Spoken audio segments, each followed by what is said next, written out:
Hello and welcome to the Corporate Escapists TV show. I'm your host, Christine Innes, and I'm super excited because I have the beautiful, beautiful soul Katrena here today with me. And we're going to really talk a lot about, transformation and learning and that as well. But one of the things that really interests me when we connected is that, your purpose in life is all about transformation and uplifting people. And I just think that that is just so beautiful and powerful because I guess obviously in the world of social media and, getting overwhelmed, is that sometimes we forget our own, special gifts that we have and how we can actually really shine in our own, superpowers and our own life. So I'm really excited to talk to you today and, give such beautiful advice to our listeners. So welcome and thank you for joining me, lovely. Thank you. It's a great pleasure to be here. I'm excited. And so's my dog, Whiskey. I love it. Well, you'll probably hear my roosters and the chickens and all of that going off today. So of course our day of filming that they all decided to, have wonderful conversations. So it's all good. Do you want to share with our listeners and, our viewers today, a little bit about you and sort of like the transformation that you have gone on to sort of really get to you where you are in your life right now? Well, I've been out of corporate for about 20 years, so I'm right down the road, and I've had lots of transformations along the way, and it does. The way I visualize it is like a staircase, and just when you're getting confused, the confusion before your next transformation is you're not on the old step, but you're not on the new step. So anytime you feel confused and you don't know what you're doing and you don't know whether you're on the right track, that's the moment that you're about to transform. So enjoy. That's what I've learned along the way. And I've done about 10 steps since I left. So I can't wait to tell you guys how I escaped. Yeah. And I love that too, because I think sometimes when we feel like, we're in that limbo or, maybe out of balance, that's actually like the moment that something is about to happen or you're about to take the next leap. And we sort of go, oh my God, and I'm going to swear like shit's about to hit the fan, sort of thing, but it is something that we need to learn to embrace and really, get excited about the next step in our life. Because the body talks to you in feelings. So how else could your body tell you to stop, take stock, what's next, you get ready to go, think about things. It talks to you in confusion and stuck language, and that forces you to stop and think. So otherwise, if it didn't do that, you'd just carry on. Yeah. So I found, obviously, like since leaving corporate, is that corporate you can become quite structured and all that sort of stuff, but it is also really learning to. I call it institutionalized. Oh, it is, and I guess once I've left, like I've had to learn so much more, and I guess being in the flow, unlearn a lot of institutionalized behavior. Yeah. What do you think is probably one of the biggest lessons that you've had to sort of unlearn as you've left corporate? Well, I think there is a split between 90%ers, I call them 90%ers, and 10%ers. And the 10% of people that are unsatisfied in the corporate world, they are the ones that are what I call entrepreneurial mindset. And while they're in an organisation or in an institution, they are called intrapreneurs. And they stand out because they are the high-performing people. They are the ones with the great attitudes, the can-do attitudes. They're the ones that are coming up with all the ideas, and they really stand out. And the 90%ers hate them. I roll in meetings at them and go, oh my God, here she comes. Mm-hmm. And so they often feel a little bit different, and they don't care. They just get on with it because they know they're being paid and they've got great work ethic and they're very proactive, and they're usually the best at the job, and they make everyone else feel bad about themselves, but they don't mean to. And so they they, if you are one of the 10 percenters, this is what's going on for you. There should be, you should be reasonably dissatisfied because you're unable to break through the pay that they pay you. You're waiting around for the scraps of 4% if you're lucky. In the old days, nowadays they can justify not paying you any new amount of money because they can just say, oh, well, there's a GSC or there's a depression coming, or just scare you. And so everyone just sits back in their chairs and becomes grateful just to have a job. And so companies love a bit of a scare tactic on the media, so because everyone just stops asking for pay rises. And so what happens with the high performers is they wonder why they're being judged with the other people, and they don't like it because they're doing 10 times more or 100 times more than the average employee. And so what happens, and what I've loved about the last 20 years, is this mega trend around the world with the 10 percenters leaving. And what I really love is women leaving. And so it has been an actual mega trend around the world. Organisations are very, very scared. They're desperately trying to get us all back in the workforce because women have been the backbone of productivity for generations and generations. So to have us all the high performers leave the world, you can see them all scrambling now to give flexible hours and massages in the office and bring your kids in, bring your pets in. Yep. We'll do anything to keep you institutionalized. But women have moved on. Women are like, oh my God, no, we're leaving now, because there's no meaning, there's no fulfillment. And women, to be a happy woman, you need to have meaning and fulfillment. I don't know about the men. The men, I'm sure, need the same thing. But for women, to have no meaning in our work means we're very unhappy. And so we will go and seek more meaning. Yeah, I think that's probably one of the very key things, is that regardless of what job we're doing, and it could be, just a task around the house, that there has to be a meaning. What are we getting out of it? And, like doing the washing, for example, it's because we want the clean clothes, and, we want everyone to be looked after, because there's that purpose, there's that meaning behind it. And every task that we do, we have an emotion attached to it as well. And I think that's such a key thing, because when regardless of whether you're in a corporate role or whether you work for yourself, there has to be a meaning behind it. There has to be that purpose of, what am I getting out of this? What am I contributing? And I think it's such a very powerful thing, and it can really transform somebody to know what is their meaning, what is their contribution going to get out of it. And I think we forget about that just in even everyday life as well. We do. We forget that we're humans with feelings, and we do feel into everything. And humans, to be happy, need to be in flow. They need to have peace. They need to have mind space in the mind. Whereas at the moment, what they've done is they've poured us full of social media distractions now. They've filled you full with a whole bunch of stuff, fear-mongering through the media, telling you this and that. So what they've done is they've purposely filled your mind up with junk so that you have no headspace for joy and peace. And so what's happening now is you're seeing the increase across the world with anxiety and depression. It's because we're disconnected from nature, we're disconnected from our hearts, we're disconnected from our having headspace to think and breathe and be and be human. And so that's why you're seeing the crap that's going on for people in the world. And all people really want is peace. Yeah, absolutely. And I think peace in body and mind. Absolutely. And I think, when you feel that you're a part of something and you have a purpose with it. But one thing that you said is to be present. And I think a lot of the times is that we're constantly moving, we're constantly on the go, or there's so many things happen, but we forget to just be present in the moment. We forget to actually enjoy even the little things in life, actually sit down and enjoy your coffee in the morning. Take that time and just go, oh, this is my time. I get to really enjoy this cup of coffee.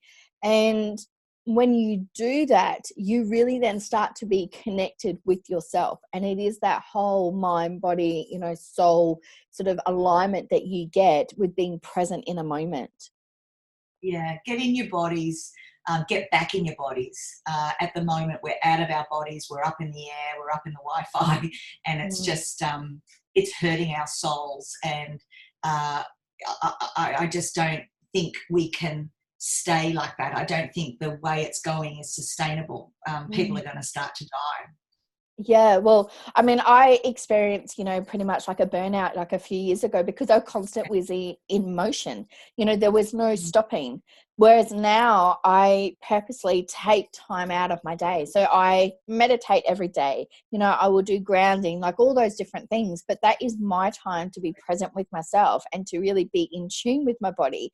Because if we don't actually start listening to ourselves, and as you said before, our body is such a powerful thing, and it tells us when, you get those gut feelings when something's not right, or you get a gut feeling when something is right. Like, we're just not listening to it because we're so busy. We're not in tune with ourselves.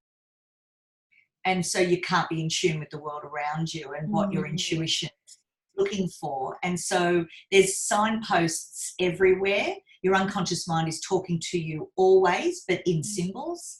And I just walked out the door today and there was a butterfly in front of me, and it was a larger butterfly, and I stopped and I watched it, and my friend had just died on Tuesday. My lifelong friend has just died on Tuesday. So there she was, visiting me, saying hello, everything's okay. And then as I put the garbage in the bin, I turned around, headed back for the home, and there was the feather.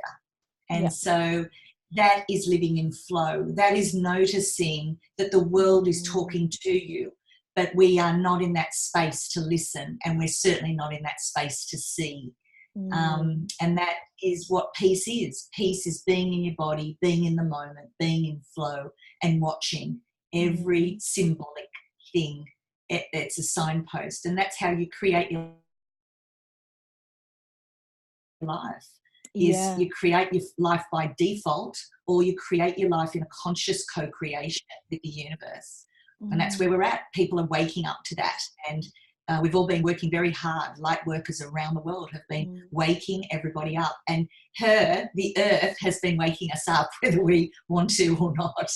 Well, absolutely. And I think sometimes it takes these big grand moments, to happen. And, unfortunately you've lost your friend, but sometimes it is those moments that also brings us back into this sort of state of reality to go, there is a bigger purpose for us, that we need to really be in touch and, really start living life to the fullest, because, life is too short, and we think that we have this infinite amount of time. But, I look back and I spent 20 years in corporate, and I'm not saying that I didn't like it. Like, I literally did love it. I loved the people I worked with, and, I loved, helping and coaching people and, doing all of that. But was I lit up? I don't think I was. And now I wake up every single day and I'm like going, okay, I'm ready to start the day. Like, I'm excited because I'm following my passion. And I think when you get to that moment, then you start looking back and going, it wasn't a waste of time, but I'd wish I had had that sort of awakening a little bit earlier so that I could have, had more time doing what I am. And I don't waste time. I think that's the biggest thing, is that I don't sit there and wallow. I don't sit there and, think about all the things that I haven't done or whatever. It's because I'm doing it. I'm doing this. Yeah. I had 2 burnouts before I was 25. So the universe wanted me to learn that lesson very early on. Yeah. And I had my spiritual awakening at 25. So I'm now 50. I'm about to turn 51. And, it's been a long transformational journey that's just been incredible. And to have the honour of helping others discover those magical things has been the greatest joy of my life. And the reason I am here is to help others know what we know. Yeah. And I think, going through, burnout at regardless of whatever age, and I think that people need to just get to a fact that age is just simply a number. It's not a Yeah. defining thing. And, like I'm on 42 and, I literally found my calling at 40. It took me that long to realize what I needed to do. But I don't think it should be a defining thing. And I don't think we should let certain moments in our life define us, because it is about learning from those lessons. And sometimes lessons will be repeated if we don't learn it fully the first time round. So, I mean, I That's know the that, way. yeah, like, I mean, you said that you had 2 burnouts. Like, I mean, my burnout was massive. Like, I literally got told I would never work again. But, if I didn't learn from that lesson, I could definitely see myself going back into the same pattern again, and I would get burnt out again until I fully learnt that lesson straight away. And do you find that now that you are more intuitive and more, connected, that you can learn those lessons a little bit more quicker, and pick up on those signs a little bit more? I think what happens with people like us is we are intuitive always, and what happens is the world tries to shut that down any way it can. So everybody is intuitive, everyone is psychic, everybody has these amazing gifts inside of them. It's just some people develop the muscle and make it a career, or they might teach it or whatever. But really, we all have those natural gifts. And I was always really a highly intuitive person. And once I had my spiritual awakening, I could do that then consciously. And that's what I love about my life now, is I can, it's just a constant connection into heart. And I asked my spiritual teacher, I said, what are you talking about, dropping into your heart? And she said, don't worry about it. You're just in your heart the whole time. And so this whole concept of drop into it for a temporary experience is foreign to me. I don't understand what that is. But now I understand that not everybody is in their heart, in flow, intuition constantly. And this is what we're trying to grow into now, is that really we're intuitive beings, we are light beings, we are incredible souls having a human experience, and we've chosen to come down and experience this density. And for some of us, we didn't quite realize what we were signing up for. So when we come down, it can be quite difficult to correlate with the density of the earth. But with our presence, and with many of us being here right now, with our presence, we're changing the frequency of where we're operating from now. And so you'll hear a lot of chitter chatter around going from 3D to 4, 5, 6, 7D. And some people are in and out of different frequencies all the time, and now know how to do that. Whereas for the average person, getting out of 3D is all that's required at the moment. So anybody that's just on the density of 3D is very materialistic. They're not in their heart. They don't understand emotions. They don't understand about intuition. They don't understand the magic of nature. And those sort of people are very foreign to us now. And if you meet one, it's quite weird. Yeah. You're not sure who they are. Like, why are you still in 3D? How weird. That's so 1986. Yeah.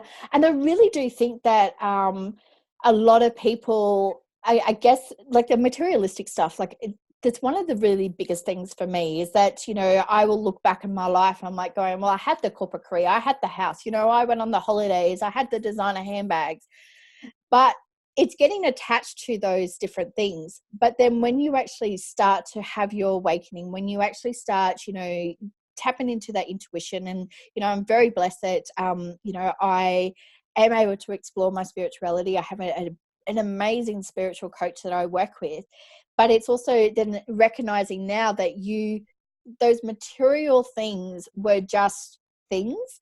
It's about us being connected back to, as you said, into the heart, and actually appreciating what we have.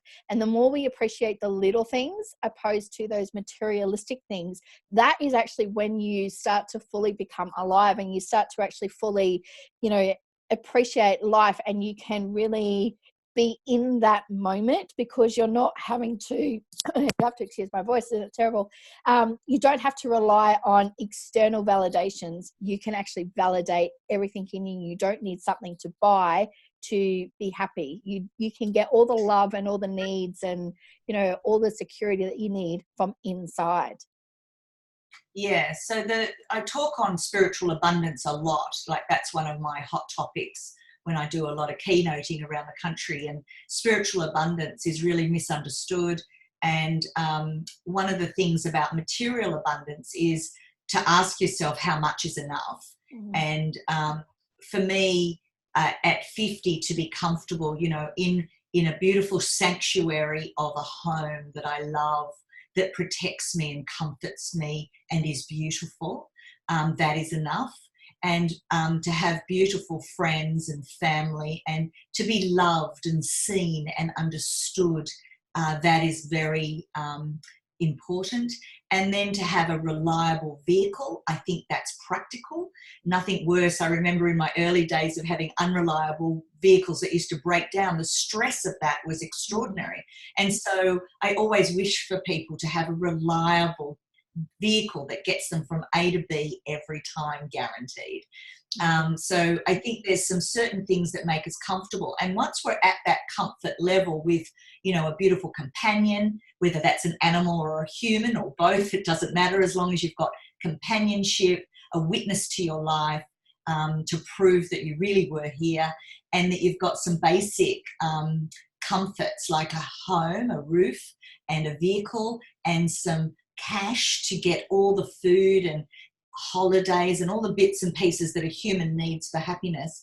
Once that's covered, you then have headspace for the rest. Whereas when those basics are not covered, you're too in stress, you're too hand to mouth, you can't think about the higher order of things.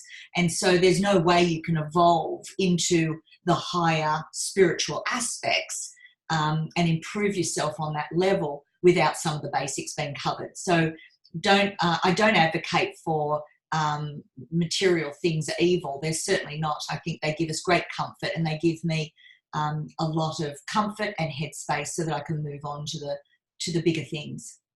And I think it's really important that, you know, we need to go back to, we all have basic needs. You know, we all have those, you know, we want to feel safe, secure, we want to be loved, you know, we want to have a roof over our head, you know, food and all those sorts of things. But it's also that everybody's different, has different levels. And especially when it comes to the word abundance, is that is such a different meaning to everybody. And I say that I have abundance in my life because I have, you know, beautiful friends and family, and, you know, I'm creating this beautiful business. It's not all about financial. And I think that we need to transform that word abundance to actually really look at all the different things in our life, because we all actually have abundance. We sometimes just can't see past that because we haven't actually realized that we're getting all of our basic needs met, and then we're abundant in our life already. And then once you've got those needs met, and you can then start attracting even more abundance into it as well. So abundance can mean so many different things to different people, but it's just really, you know, I guess expanding your horizons as to what the word means. And it's the same with, you know, you having your basic needs met. You know, my needs are going to be different to yours, my needs are going to be different to other people. So really getting to know what are your own basic needs and taking the time to sit down and work out what they are is so critically important in any journey that you're going through, because you want to make sure you've got those needs first, you've got that solid foundation before you can do any more sort of exploration in your life. Yeah, that's for sure. Do you find that knowing that oh, sorry, I've had the flu for the last couple of weeks, and all of a sudden, of course, today it's coming out. But do you find that obviously going through your spiritual sort of journey and now also allowing that to, you know, be shown to your clients as well, and be able to tap into your intuition even more, that people then can see a different perspective in how they view the world and how they view their life? Well, I think there's some people, if you're on the level, which is sort of what I would consider a lower level of perspective, and that is you see things in black and white, good and bad. Whereas the universe doesn't work like that. The universe doesn't know good or bad. It just knows growth. It just says, well, did you grow or not? And so when we label things bad, it's usually because we didn't learn from it and we didn't get the perspective that we're meant to get. Whereas what you want to have is sort of this level of thinking where you're able to think. The way I do it, it's just a simple way of doing it, is what is the universal perspective? And so, for example, I was driving to work one day back in the day, and I got the intuition that the car in front of me was going to turn and go across me at the wrong time. And lo and behold, of course, the car went straight across me and smashed into me at the intersection, and everything slowed down. It was all in slow motion. My legs went up into the wheel and the car spun. And as just before that, the impact, a voice said to me on the outside, on the right-hand side, in this ear here, said, relax and go with it. And I'd never have had or never have had since an external voice speak to me like that. And so I remember relaxing and going with it. It went round and round, and then it stopped, and I got out and blah, blah, blah, and went to hospital and the whole shebang. And of course, anybody that thinks about a car accident thinks of that as a negative. And of course I did at the time. My car was a write-off. I loved my car. Her brand new Pajero was a write-off, just to give you an indication of the impact. And the accident happened in October, and by January, I had a check for $20,000 from the insurance people. Now, a couple of interesting things about this story is, number one, insurance companies never, ever agree. They always disagree and say, no, she's not hurt that much, don't worry about it. But both agreed that I had permanent damage, 20% permanent damage in my lower back and 10% permanent damage in my neck area. And so there was no disagreement on the sides. And my mum worked for the solicitors at the time, so obviously she was handling the case and was able to do all the background administration of that. And I get this check for $20,000. So from a bad situation, turned out to be a good situation, but more so than the $20,000. The $20,000 wiped out my debts at the time, allowed me to see the job for what it was, and I started my very first business when I was very young. And then it completely changed my path in life. So I see that event as not as a negative or a positive or anything, but it was a readjustment to get me on path. Now, what the universe does is they look at the path of least resistance. So for them to be able to do that, to help me get to my next level and transform from that situation, they needed to give me things. And so they needed to give me that. And so they found the path of least resistance. Let's just give her a bloody car accident. Let's get this over with. Give her the $20,000 so she can start a business and she can start the rest of her life. Because up until that point, I was not really on path, not this path anyway. I was on a normal muddles path, not knowing that there was magic all around me. And now I understood there was magic all around me. And I started to search and I started to educate myself, and the rest is history, as they say. But that was a very, very significant moment in my life. And I just don't wish that on anybody, to have a car accident. No. But what I like about the story is that, you know, two things is that you never allowed it to define you, and you learned from the lesson from it. And I think a lot of the times is that we can have these things that happen in our life and we can allow it to define us, and we can allow us, you know, to think in that, you know, such a negative state. But when you can transform that and really change it around and to look at the gift that it gives us, that is when you can make such a powerful impact of your life. But also to, for me, by changing, the way I look at things, and that people around me are starting to go, oh, I never would have thought of that. I never would have, I would always be, I guess I use the word victim mentality, with it. So when, people like you and I, we can then start having these impacts, and we can actually start using situations that's happened to us, but we can see the lesson from it. We can see how we're not using it to define. We can then actually help educate so many other people of how to actually let go and use it in a more powerful, more positive sort of way as well. I generally find, having worked with thousands and thousands and thousands of people over the course of the last 20 years, I find the pattern is that what we deem as bad is usually our learning, is always our learning. So the problem with the victim mentality is they sit and don't take responsibility for that learning. And so they just sit in the thing and just call it bad, and tell everybody that it's terrible, and tell the story over and over and over again, when really it was a forced learning.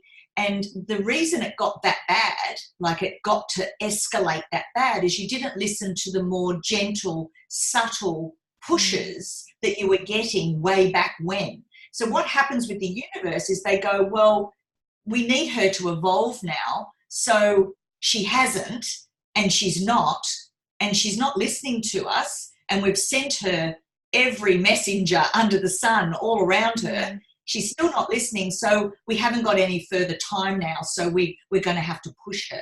And so car accidents, retrenchment, sackings, all those awful things that we see as very negative and, shocking and terrible, are really just the universe going, we're over it, we've got no more time to waste, let's sort this out, we need her to change. Boom. Yeah. We're going to force the change now, whether she's aware of it or not. So if you want a more gentle experience, the better idea, and this is what I try to do now, is listen to the subtle changes that are required while it's gentle, and while I have control to change it. So I would wake up in the morning. I get my clients to wake up in the morning and say, well, how do you feel? And if you feel fine, then your body's not telling you anything. But the minute you start to feel a bit resentful, like just mildly resentful, you have a bit of a sick day, and then you have another sick day. Well, these are very subtle beginnings of, I need to start to have a little look around at perhaps my next phase. But no, they hang in there. They take all their sick days. They now hate their boss. They're now fighting with their colleagues. Now they're the bitter, twisted one and that nobody wants to talk to at lunchtime. But they hang in there because this is the job and this is the job, and I'm going to stay there bitter and twisted. And now you start to affect the energy in the room, and nobody wants to be around that. And so if they hang in there, and usually there's going to be something coming down that road, because they didn't make the change 20 years ago when they were meant to leave in the first place, because the job had taught them what it needed to teach them, or the partnership or the relationship had taught them what it needed to learn. So now it's time to go, but they didn't listen. So, it ends up in disaster when the control is taken away from them. Yeah. Listening to the subtle nudges has been one of the biggest things that I've had to learn, because I've always gone, okay, well, I'm just going to do this, this, and this, but also then just sort of getting back into being present in the moment and just sort of listening and reconnecting back with myself. I think it's one of the biggest things that I've learned, especially coming out of corporate, because I've been so used to, there's so much work that needs to be done. You're listening to other people, but you so much forget about you. You forget about your voice. You forget about your identity as well. And I think coming out of corporate, also, exploring my spirituality, even more of that, is then really getting more in tune with me and listening to those little subtle nudges all the time. And, I had the flu a couple of weeks ago, and it was, no, this is the universe telling you that you need to take a couple of days off. Like, you need to actually rest, you know, like you've been going full ball. Like, there's sometimes that we just go, oh, I'll be right, you know, put on your big girl pants and I'll keep going. But it is actually okay to have those moments of just to stop, rest, and, you know, recoup. You don't have to always be on the go full time every single day. Yeah, and the flu to me is the lowest level of dis-ease in the body, and it is exactly that. It's the universe saying, if you won't rest, we'll force you to rest. And then up the scale, if you don't listen to that for a year or 2 years or a decade, can you see the bigger the dis-ease? And so what you see with people with these bigger medical emergencies is they haven't listened to their bodies along the journey. So the body can only tolerate so much pushing. And that's why you're seeing a revolution around the world with self-care and self-love and gratitude and meditation, and all these things are blossoming because these are the tools to keep the temple, the body, in good shape to house the learning and to house the journey and to house the emotional experience that we're here to have as beautiful souls. Yeah, I love that. The physical body is a real magical spaceship that you've been given, and how well we treat that spaceship is really up to us. And most of the time in this sort of society, we give our bodies poisons. So poisons are the processed foods, the sugars and the salts, all the white poisons, the flour, and you give yourself toxins with the alcohol, and we smoke and we drink and we eat too much and we don't exercise. And all these things are not helping the spaceship survive the journey very well. And our spaceship is the highest piece of technology you will ever be given. This is an extraordinary machine, extraordinary to house your soul. Yeah, we've all been taught, you know, about the right things to fuel our body.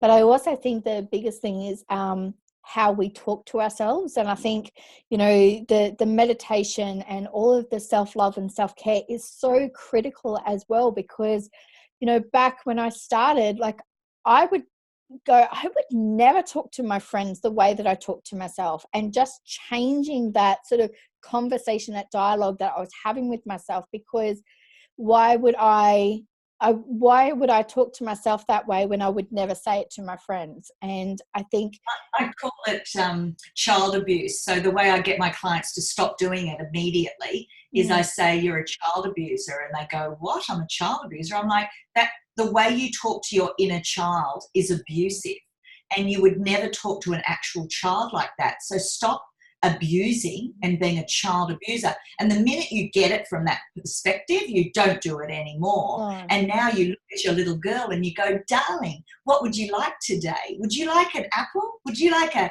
mango? What would you like for brekkie? Come on, let's go. And she'll tell you, she'll go, I want an ice cream, and I want cereal, or I want toast, or I want a big banana. Give it to her. Whatever she wants is what's right for her. And but we never talk to her. We child abuse her. Sometimes, I know I'm guilty of this, is starving her. I used to starve my inner child and not eat all day at all, not eat. So now you want to hydrate well and give her a lot of water. You wouldn't not give a child water for the day. I mean, for heaven's sakes, it's child abuse. You wouldn't feed, you feed your child the appropriate nourishment that a child needs. Otherwise, it's child abuse. So it's a really, I know it's going to be a trigger for some people, but when you say it that severely, you just never do it again. So now I look after my little girl, and she's in me, she's beside me, she is my thoughts, my heart, my soul, and you've got to look after her. And she has her own specific requirements, and the self-talk is more damaging than any physical toxin that you can put in your body. The emotional abuse that we give to ourselves and our child is extraordinary. And there is a real shift now to stop that. We're all doing our therapy. We're all getting rid of our inner critic and our, that we've come a long way for the last 20, 30 years, a long way. And I love seeing the younger generation are so evolved. They're so spiritually advanced. The millennial women I talk to are across this stuff from childhood. They're getting it earlier than we ever had it. We had to discover it at 30 and 40 and 50, 60 and 70. Now their parents are us. We are your parents, and we have learnt so much more on how to treat children. And we're seeing that in the new women. The new women that are coming through have been nurtured correctly by evolved parents, or more evolved than what we had and what our parents had. So we are seeing a massive shift. There's definitely masses of improvement, and I'm very thrilled with what I'm seeing in the world. Yeah, I think you're right that the critical self-talk is so important. Would you say, so if we sort of like start to wrap up, like what would you say would be the key thing for people can do to really start to change the way that they, talk to themselves, the way that they, can learn to, get back in touch with their true self? Gosh, I just think that to know that everything you need, every single thing is inside of you already. There is no better counsel than yourself. You can tap into the universe always, anytime. You can tap into past, present, and future through the Akashic records and through your higher self, and know everything, anything is all available to you. And to think that you are not the extraordinary being that you actually are breaks our hearts. Breaks our hearts that people do not know who they are. And if only people knew who they are, the world would be completely and utterly different and transformed overnight. So that is my wish for you and for all the listeners and for everybody out there, is go and find out exactly who you are. Yeah. Because you have everything inside of you. You've got access to all of it. Yeah, we don't realize our special gifts sometimes, and to know that, we have, a destiny. You have this sort of, gift that you're meant to give to the world. And, when you start to bring that out, it's super powerful. And I absolutely love everything that you do. So what I'm going to do is I'm going to put all your details down so people can get in touch with you and reach out. And if you really want to be able to be more intuitive, tap into all of that, reach out to yourself. Thank you so much for coming on the show today and sharing your wisdom and your gifts to the world. I'm just so grateful to have you here today as well. You're a beautiful soul, Christine, and congratulations on your beautiful work. And I am truly grateful to be a part of your world for a short time. Thank you. Oh, thank you so much, lovely. It is an absolute pleasure and honor to have you here, and I'm sure that we're going to be in touch a little bit more and probably do some work together, so I'm super excited with that as well. I want to thank everyone for joining us today for this episode of the Corporate Escapists TV show. As I said before, I'm going to put all the details that you can reach out to Katrena below. Make sure you jump over, follow us on Facebook and on YouTube and on Instagram at the Corporate Escapists TV show. Love and light to you all, and make sure that you follow your passion and live life to the fullest. Love and light. Mwah.